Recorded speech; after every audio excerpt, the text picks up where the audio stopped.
Hello everyone, it's Seth, probably better known as Saffron Olive, and it's time for another instant deck tech. So yesterday, we looked at a zombie deck for Modern, green-black zombies. It was kind of the modern take on the standard archetype. Well, today we're going to Legacy to check out a deck that kind of goes by the zombie name, although as the deck has evolved, it doesn't really actually have zombies in it. This is Zombardment, and this build recently took Nagakita Makoto to a second place finish in a 134 player legacy event at a recent GP. So it wasn't a legacy GP, but like a side event, and pretty impressive. Definitely not the small Japanese tournament. 130 some players for legacy is pretty impressive. So a really awesome performance for this deck. Anyway, a quick reminder before we break down Zombardment for legacy.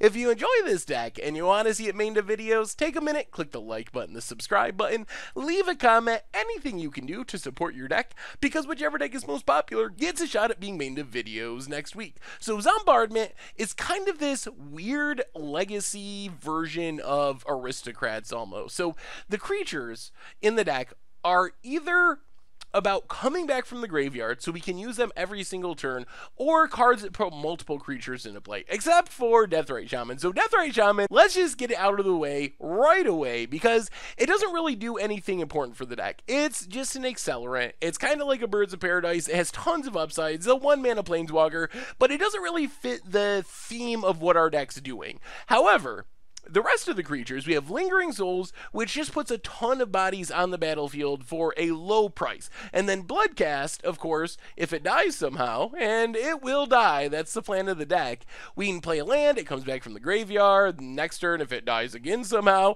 play a land, get it back from the graveyard. So it gives us this repeatable creature that can kind of help our engine run. The other two key cards are Bitter Blossom and Hidden Stockpile. So these are cards that give us a creature every turn. Bitter Blossom, we just get a fairy token every single upkeep.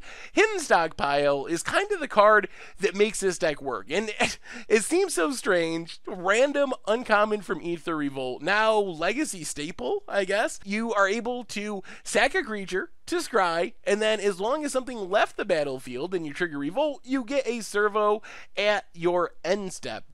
And that's kind of what this deck is built around, are creatures like Bloodghast, so we talked about, that keep coming back, or cards that can make a creature every single turn like Bitter Blossom and Hidden Stockpile. Hidden Stockpile also kind of transitions us to the second part of the deck, and that's Sacrifice Outlet. So Zombie Bombardment is the most obvious finisher. So we're getting these fairies every turn. We're getting servos every turn. We have a Bloodghast, or 2 or 3, that's coming back from the graveyard every turn. So we simply sack all those things every turn to deal 3, 4, 5 damage, equal to however many creatures we have on the battlefield, to our opponent. If our opponent's got a bunch of creatures, we can shoot down their Delvers and stuff first. Then we get everything back. On our next turn, we make more tokens with Bitter Blossom. We get more tokens from our Hidden Stockpile. Do it again. So that's kind of our finisher. Grafted War Gear, super sweet. It's actually a sack outlet because when it becomes unequipped from the creature, we sack it, and it equips for 0. So whenever we move it from one creature to another, we actually get to sack a creature. Also, just a really fast clock on a flying token from Bitter Blossom, for example. It's going to be hitting for 4 damage in the air, which closes out the game quickly. And then Cabal Therapy is a Thoughtseize-esque effect that we can also play from our graveyard and flash it back and sacrifice a creature along the way to trigger Revolt and give us another sacrifice outlet. So the big payoffs for what we're doing are Grave Pack, which just essentially hard locks creatures out of the game. Every turn, we are getting these tokens, we're sacking our Bloodghast, we're sacking our servos, and every time we have a creature die, our opponent has to sacrifice a creature. So we basically just make it so our opponent will never have any creatures, which obviously buys us a ton of time to kill our opponent with these recursive every turn threats with our Goblin Bombardment. And then Contamination is the Black Blood Moon. The downside is we got to sacrifice a creature every single upkeep or we lose contamination. However, we got Bitter Blossom, we got Bloodghast, we got Revolt triggering and making us servo, so we have all these repeatable creatures, so we can keep contamination alive forever by just repeatedly sacrificing these things. And when we can do that, contamination is actually better than Blood Moon because all lands only make black mana. So it's like a Blood Moon that hits basic lands as well. So if our opponent's playing a red deck, they just can't cast anything. A blue deck, they can't cast anything. Even if they have black in their deck, it's likely messing up a lot of their deck. It's super powerful, and this deck is really built to support it. And then we have Enlightened Tutor to tutor up whatever piece we need. So this can get our Grave Pact, it can get our Contamination, it can get our Hidden Stockpile, it can get our Bitter Blossom, almost everything that we care about in this deck, our Goblin Bombardment, our equipment.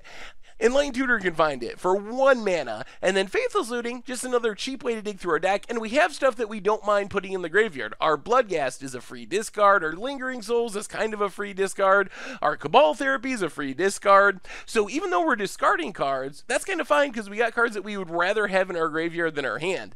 The rest of the deck, Thoughtseize, a little bit more discard to go along with Cabal Therapy, Gitaxian Probe, kind of just a free card in our deck. It costs us life, gives us a little bit of information though, and then Jit is super sweet. Not only is it another finisher, we put it on our creatures, get in damage, eventually pump them a lot, but it's also kind of a sack outlet. It doesn't actually sack stuff, but if we need to trigger our Grave Pack and we have some counters on our Yumazawa's Jitte, we can take and -1/-1 one of our own servos or our fairy token or our Bloodghast that we're going to get back anyway and make more of anyway to kill that, trigger our Grave Pack, kill our opponent's Tarmogoyf for Emrakul at instant speed. So there's a lot of sweet value there as well.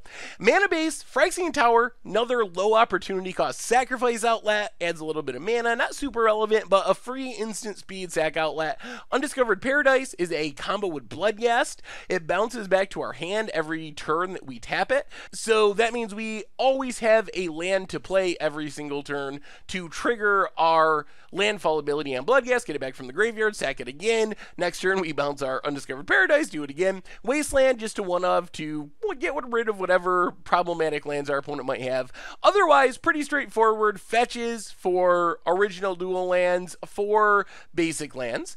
And the sideboard, Urborg Justice is super sweet in this deck. It's basically a 2-mana Wrath at instant speed.